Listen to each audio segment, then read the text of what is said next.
The road to the NBA Finals ends here, with star guards setting the tone. The Cavs eye another upset, while the Knicks carry the dreams of all of New York.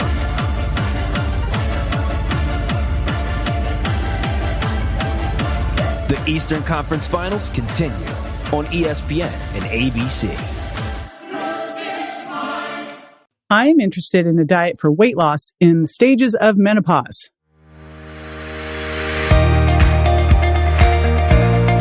This is JJ Virgin, 4-time New York Times bestselling author, celebrity nutrition expert, and fitness Hall of Famer. I've been on a lifelong quest for answers to the toughest health questions. And now I'm sharing what I found with you. Welcome to Ask the Health Expert. Lisa from Facebook asks, I'm interested in a diet for weight loss in the stages of menopause. All right. This is a lot to unpack. I will be right back and we will get at it.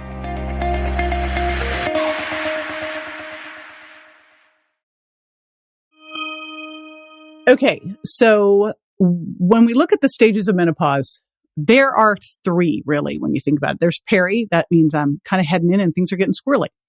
That can start at like 42. And the younger it is tends to be because of stress. So we'll talk about that in a moment of why we need to really work on stress. Then you get into the full throes of it where you want to unzip your body and step out and come back in a couple of years. And then you get past it. So you got peri, menopause, postmenopause. I'm just going to walk through as if you are, say, 40, and we can set you up perfectly to just ride through this as if you were just riding on a paddleboard in a beautiful, like calm canal like I live on, and not the crazy bay that I can go out on and then I run back. So first off, here's the super most important thing. Stress is key to manage here, because as you start to go into menopause, your body's going to produce estrogen through your adrenals. You really, really, really want to make sure that you have got your stress dialed in. I will tell you what happened to me at 49. At 49, my 16-year-old son, my number one son, was crossing the street at dusk and got hit by a car and left for dead in the street. In the hospital for 4.5 months, hovering between life and death. And it took us 8 years to recover him. I detail this in Warrior Mom. That is probably the single, like, as you're heading into that age, to have that happen at 49, you can imagine what happened to everything. So you really want to have your adrenals as dialed as possible. What that means, as dialed in as possible. What that means is that you are practicing really good self-care stuff and prioritizing yourself and not feeling guilty about it either, darn it. So, making sure that you've got practices in every day to help you manage stress, that you're getting great sleep, 8 to 9 hours of sleep every day. That is super key. Next thing that's really important here that goes along hand in hand with this is good thyroid function. Your thyroid, if it's off, you will not be able to balance your hormones. So you've got to have good thyroid function. So this is something you want to monitor and you really want to be aware of. And I'll tell you, I noticed the minute, seriously, maybe not the minute, but within a day of my thyroid starting to shift, I knew something was up. Here are the things that are classic signs of thyroid issues. You start to lose the outer third of your eyebrow. You start to be colder than normal. You can get constipated. Your cholesterol goes up. Your outer part of your hands can get orange. You can't turn your beta carotene into vitamin A. And so you can't synthesize it well. So your hands get orange. Your hair starts to fall out. You get depressed. You can't build muscle. So really, really important. Pay attention to those symptoms. If you start to feel any of those, get your thyroid tested and don't go for normal, go for ideal. Normal is like, I think 0.2 to 5.2. At 2.0, I was hypothyroid, all the symptoms feeling crappy. So you want to make sure you get a full protocol, a full panel where you look at not just your TSH, but also your free T3 and T4, reverse T3, and your antibodies, super important. And that you're working with a functional medicine doctor who knows how to look at this. So that's the first thing. Next thing there too. So we got adrenals, thyroid, and adrenals, of course, count in sleep. Thyroid, and then we're also going to look at vitamin D, which is a pro-hormone. Don't think of it like a vitamin, think of it like a pro-hormone. So it sits at the top of your hormone cascade, super important for making everything work well. Okay, then you really want to, and I'm going to lead this crusade now on us looking at diets differently. So ideally, you have created a program for yourself of how to eat and how to live where it's easy for you to maintain your weight in the right weight composition of body fat and lean mass. And you've got everything dialed in so that if something starts to feel off, you go, like my sleep is off. I'm constipated.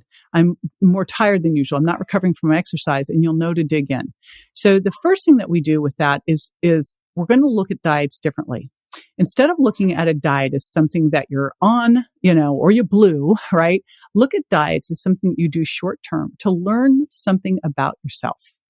To either, like for me with the Virgin diet, to figure out your hidden food intolerances and to heal your leaky gut, or sugar impact diet to figure out where sugar's sneaking in, the impact it's having on you, and how to get rid of your sweet tooth forever.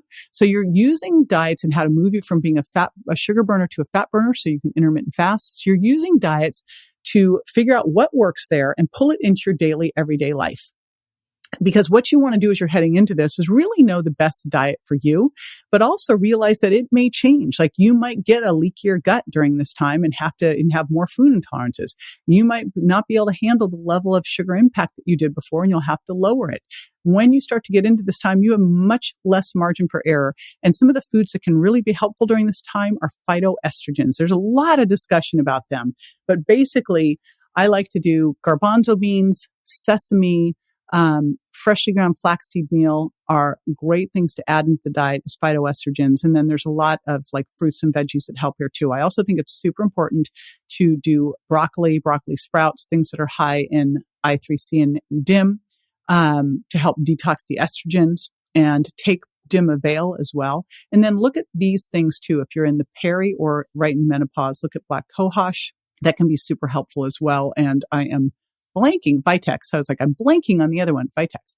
And then also look at, if you're looking at this for losing and maintaining your weight, remember, you don't want to be TOFI. One of the key things here for your metabolism is to make sure you're holding on or building your muscle, because muscle's where you stay insulin sensitive. Muscle's what the biggest way beyond your thyroid that you can support a healthy metabolism, get the calorie burning up.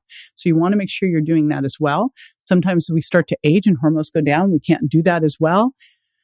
So you want to make sure you're getting in that clean protein. You're doing those heavy weight training sessions, because that will help too. So there you go. That's a whole bunch of it. I will tell you that I'm writing a new book, and then I'm going to create a menopausal weight loss program. It's in my head. So I'm working on that. A hormonal weight loss program. It's coming. Stay tuned. All right. Now, if you have not subscribed to the podcast yet, come on. What are you waiting for? Subscribe to jj.com. All right. This is JJ with Ask the Health Expert. I do this 5 times a week, so make sure you never miss a show by going to subscribetojj.com.